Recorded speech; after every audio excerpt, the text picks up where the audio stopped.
Wonderful good day, ladies and gentlemen, and we are here in Zurich today for the European Gold Forum, and our first interview partner here is SanGold Corporation. You remember the gold producer out of Manitoba in Canada, and with me here is now Gestur Kristjansson. He is the new CEO of the company.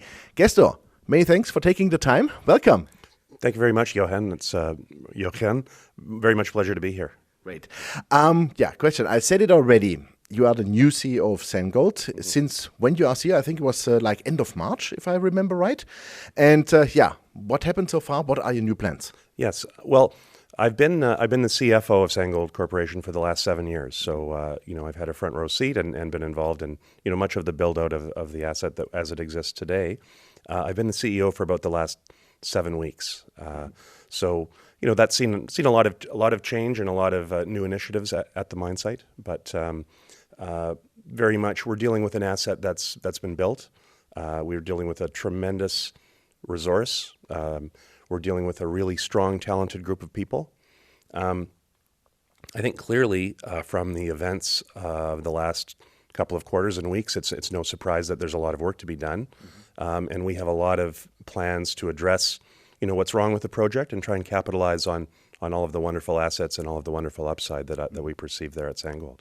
Perfect. So as you said, you have been the last 7 years with the CFO with the company, so you know SanGold in and out, of course. So yes. I think it's a perfect asset for the company in addition.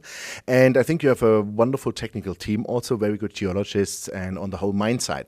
What would you address now as you would say, which is the first important steps to have been taken? Because the asset is great, but there are some problems with the cost, not only the cash cost, the all-in cost. Sure. So where do we see the first steps? I mean, certainly, I think with my ascension to the role, it demonstrates a real focus and my mandate kind of trying to end the year with more money than we begin the year with. Like that's ultimately the goal that we're working towards, and that's where we need to get to. There's a wonderful technical committee of the board that's been formed.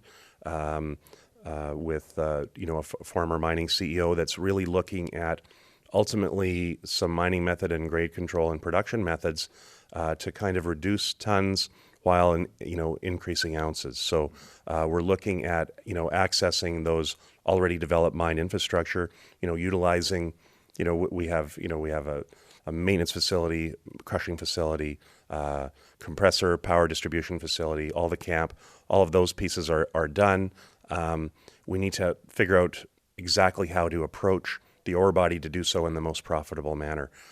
So it's applying all of those learnings and really applying those insights from the technical committee of the board to our mining method, to minimizing dilution, getting our grade to where the project is economic. And then with that, we have wonderful leverage to the price of gold on the upside. But certainly right now it's about getting proof of concept on being able to mine this body economically. Mm-hmm. Let's come to some numbers, because as said, you were the CFO, so I can ask about numbers, which is perfect. We saw very high production all-in costs. The mine is maybe still losing money, but you did a capital raise also in the first quarter, I think. Yeah. And so do you have enough money in the bank to go through this development to really make the mine profitable? And finally, as you said, by year end, you want to have more money in the bank than today. Yeah, we want to get to a place where we're cash flow positive. But no, certainly we what we've done is remove our guidance on the 80,000 ounces because of our really comprehensive review of operations. It's quite possible that there could be a different number of ounces that we say is the most optimal for this project. Higher or less? Less. Okay. Less. Unfortunately, less. I think that a lot of our pain has been trying to be something that we're not and trying to grow our top line, probably to the exclusion of profitability. So what we're seeing here is that at an 80,000 ounce level of production, that last 10 to 15% of our ounces are generating 30 or 40% of our cost. Oh, that's too much, yeah. So you can see that it's not, it doesn't take a financial wizard to realize that that's probably not the best economic decision, not in the best interest, long-term interest of the company. Having said that, there's leverage there. There are gold prices where those ounces make sense, not in this environment where we've seen a 30% hit and where we're currently a little bit out of favor. Mm-hmm. Yeah, probably makes more sense like the 1600, 1700 level. Then you can say, okay, we want to add more production then because it's easier to make money. And if I remember your drill results, were very good in the new areas so far. And I can imagine now maybe it's a good idea to say, okay, we go. We step a little bit back on the ounces, but we have, instead of the last year's 3.8 grams you had in the average, you go maybe up to 6 grams. No, exactly. And much of our plan is accessing, we had those Hinge and 007 in our new mines that we brought on the last 3 or 4 years, which we've been accessing from surface. So it's a 50-minute one-way trip to get at those ounces.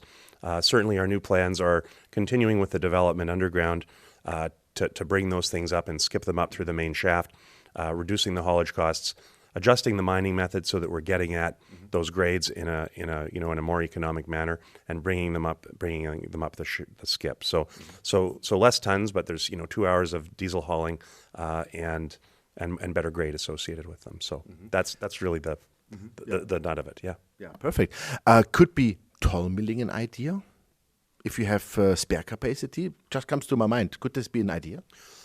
Possibly. I think the challenge there is that in an out-of-favor sector, then the guys that might be interested in toll milling aren't going to be having the dollars to be investing in their infrastructure.